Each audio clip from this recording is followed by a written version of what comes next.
If you're standing in a building, or maybe you're riding in a vehicle right now, I want you to look around and think about some of the details. The details of why the room is shaped the way that it is, or whose decision it was to use those particular colors. Or maybe why is the button on the radio where it is? Whose job is it to manage the details? Not just in this kind of design work, but when we're talking about executing a project.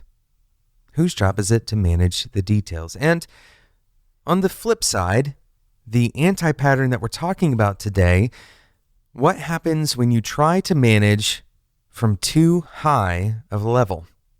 My name is Jonathan Cottrell. You're listening to Developer Tea, and my goal on this show is to help driven developers find clarity, perspective, and purpose in their careers. And this happens on teams all the time. This seems to be a misconception about leadership, a misconception about management.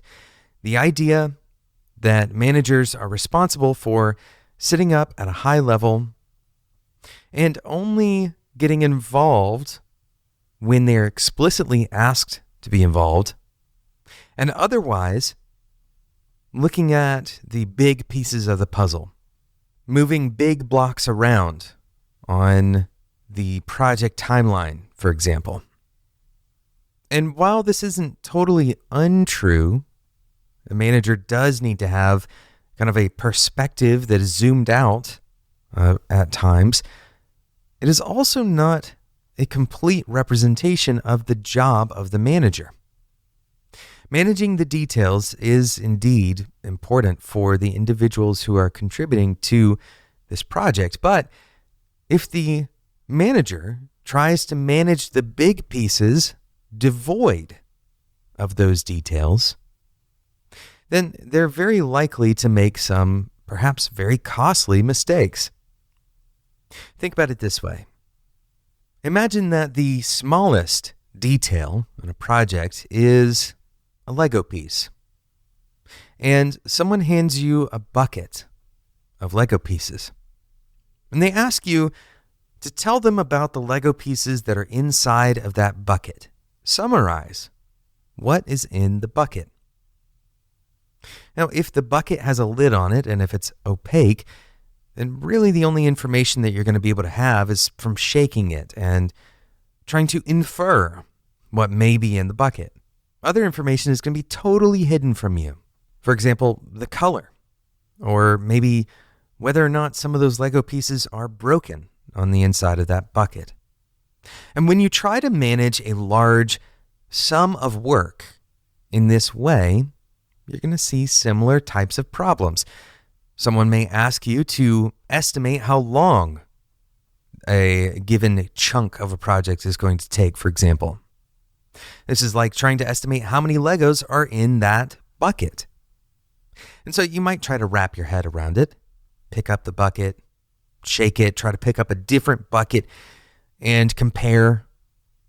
But at the end of the day, it's all guesses until you pour out those Legos and actually count them.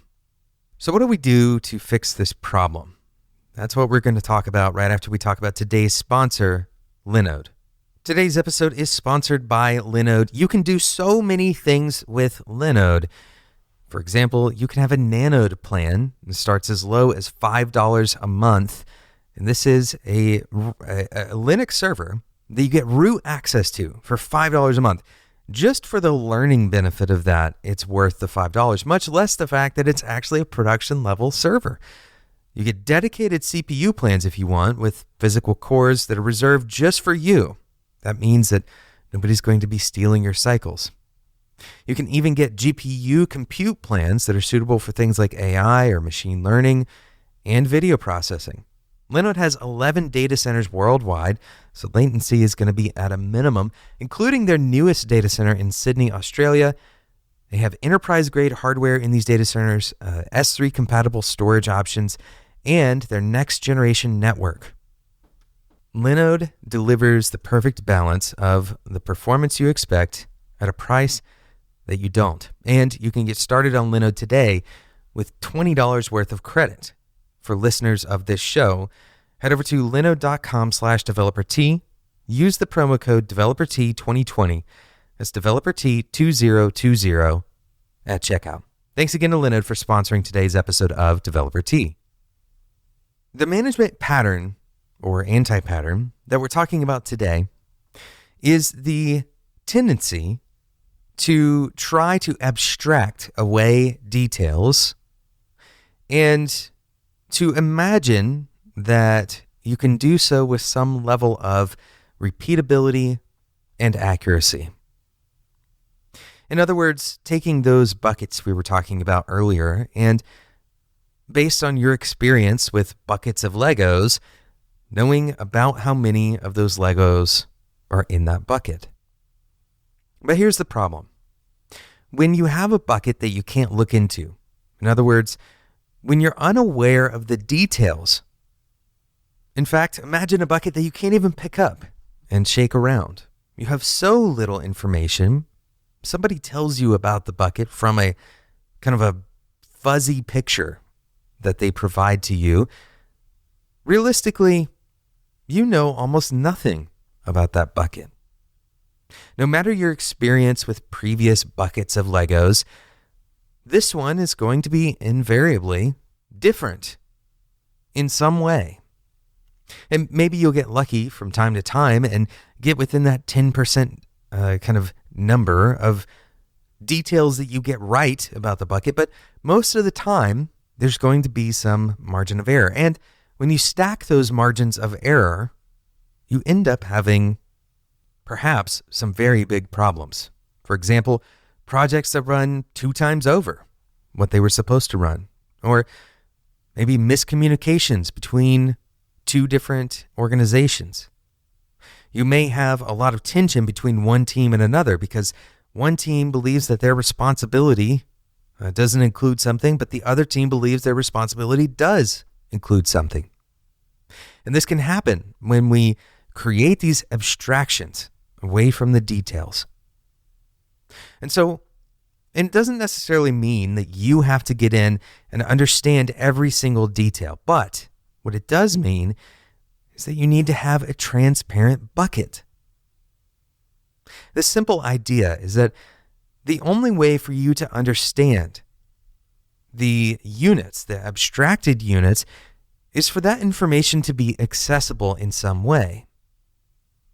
And sometimes that means that you need to rely on your teammates.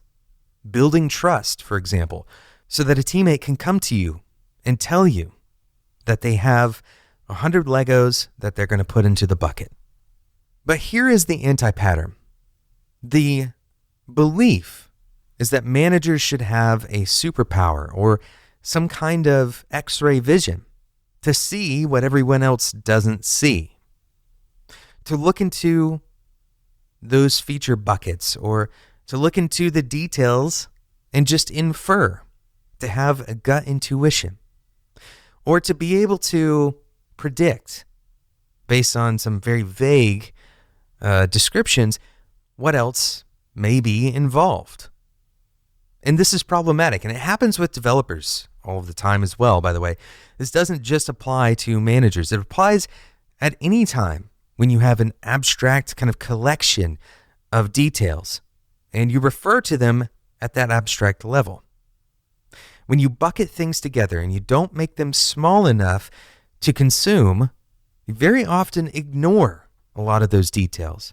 They go underserved, or maybe you add extra detail that isn't actually even there. Find a way to make those details accessible, visible, and a part of the conversation. Remind yourself constantly that the abstraction includes a lot of complexity, or that the abstraction really needs to be detailed out so that we understand the same thing. When you point to that abstraction, we both know what you mean. And this can't just be done in one place. It can't just be done in a document. It can't just be done in a single meeting. It's an ongoing representation that has to be shared. It has to be talked about. So dispel with the idea that managers can manage bigger, more hairy levels of detail, that they can manage 10 times the level of detail that an individual contributor could. This simply isn't true. We can't think about our abstract management as a replacement for that detail. And so this requires that we collaborate. Thank you so much for listening to today's episode of Developer Tea. Thank you again to today's sponsor, Linode. With Linode, you can get $20 worth of credit on any of their plans and services. By the way, those plans start at $5 a month. Head over to linode.com/developertea to get started today. Use the code DeveloperT2020 at checkout. By the way, Linode is hiring. Head over to linode.com/careers to check out their open positions. Thank you so much for listening to today's episode. Today's episode was produced by Sarah Jackson. My name is Jonathan Cottrell, and until next time, enjoy your tea.